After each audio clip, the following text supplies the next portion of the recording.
Under the cover of darkness late last month, the men of the 2nd Platoon moved out to become the lead element in one of the biggest military actions in Afghanistan since the initial invasion 6 years ago. This is the first on-the-scene reporting of a battle the U.S. Army has said little about. My element will be the first element that will air assault. Called Operation Rock Avalanche, it was meticulously planned, with a sand and dirt mock-up of the areas in the Korengal Valley that would become a deadly battleground. The targets were the suspected hideouts of Taliban and Al-Qaeda foreign fighters. The lumberyard is where we believe that there's a lot of the caches. Each squad leader was called on to review his assignment, including Sergeant Larry Rugel, who leads the scouts, the soldiers who take point. My task is to occupy an internal support by fire. At age 25, Sergeant Rugel of West Jordan, Utah, would 4 days later become the first U.S. casualty of Operation Rock Avalanche. His good friend, Sergeant Kevin Rice of Wisconsin, would be seriously injured. Vegas is over here. I think it'll be a good operation, but I think that there's definitely a high probability that somebody will probably get hurt. No, the back steps. As the 2nd Platoon packed up to go, the men told cameraman Tim Hetherington they were nervous. I'm always nervous. Sometimes I hate it. I like the camaraderie, but the constant firefights. I'm ready to go back to Chicago. On the first day, 2nd Platoon drew the toughest assignment, moving directly into a village called Yakachina, which U.S. intelligence reports said was full of insurgent fighters. If there's something in there, this could get real dicey real quick. But when the men moved in, it was a different kind of dicey. An earlier rocket attack by U.S. helicopters on this house had killed 5 people and injured at least 7 more, including children. The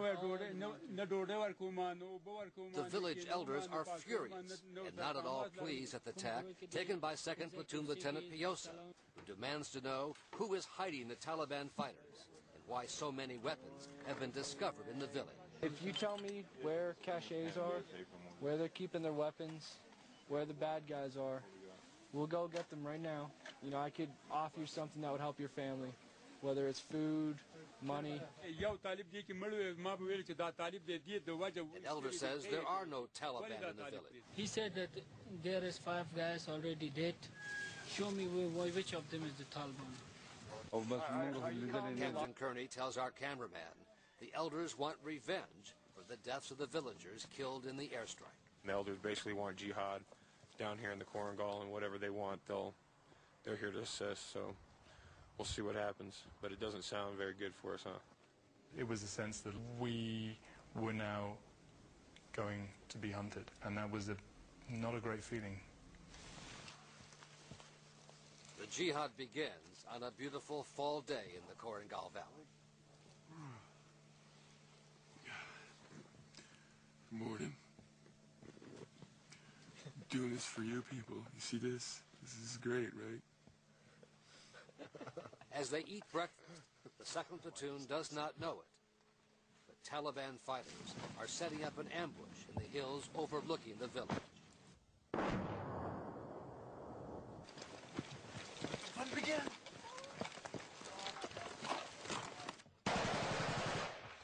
There's chaos as the shooting begins and the adrenaline flows.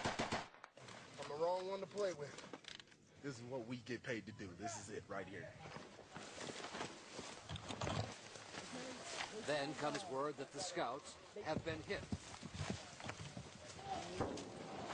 Under fire, the men, with our cameraman right with them, rushed to the scene. And we ran up to the ridge expecting there to be fighting, and instead we came across the scene of the scouts and of part of 2nd Platoon that had suffered casualties. A grim discovery. Who's over there? Who's over there? Oh my God. I saw that Sergeant Rule had been shot, and I saw there was just pandemonium. guys out here, okay? Let's go enemy. It's alright, so I do. It was a really awful sight, very hard sight to digest, where men were in such a state of shock. You know, I think I was in a state of shock too. Hey, they took fire from right over here. Okay? Two friends, Sergeant Rugel on the left, Sergeant Rice on the right, had both been shot. There's nothing we can do, bro. There's nothing we can do. They got surprised and Rugel was shot. Yeah, he was killed instantaneously. Rice was shot through the stomach and he managed to walk out of there. It was Rice's third Purple Heart. Commanders moved quickly to get their men back into the battle. We need to push back till we got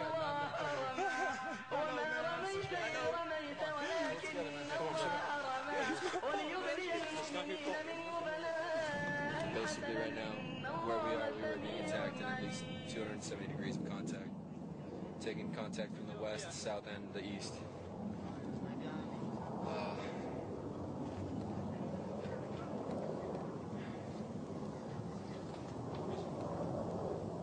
I don't know what else to say.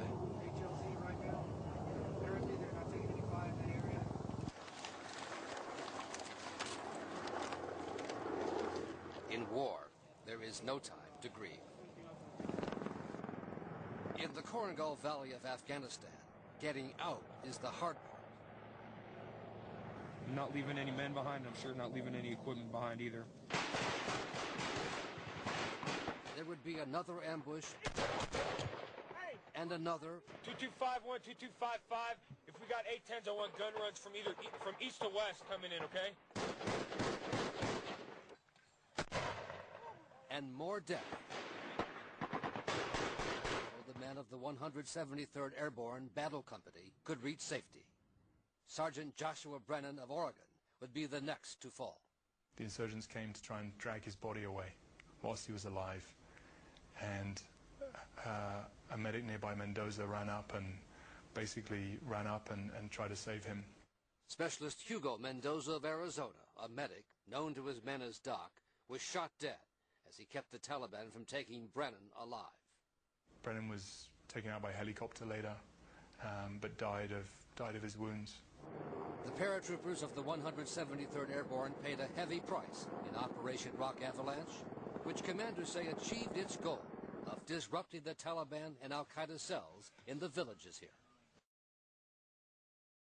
إن الذين كفروا ينفقون أموالهم ليصدوا عن سبيل الله فسينفقونها ثم تكون عليهم حسرة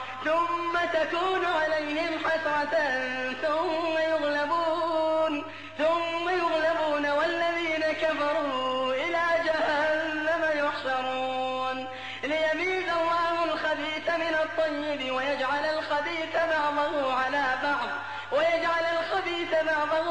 بعض فيركمه جميعا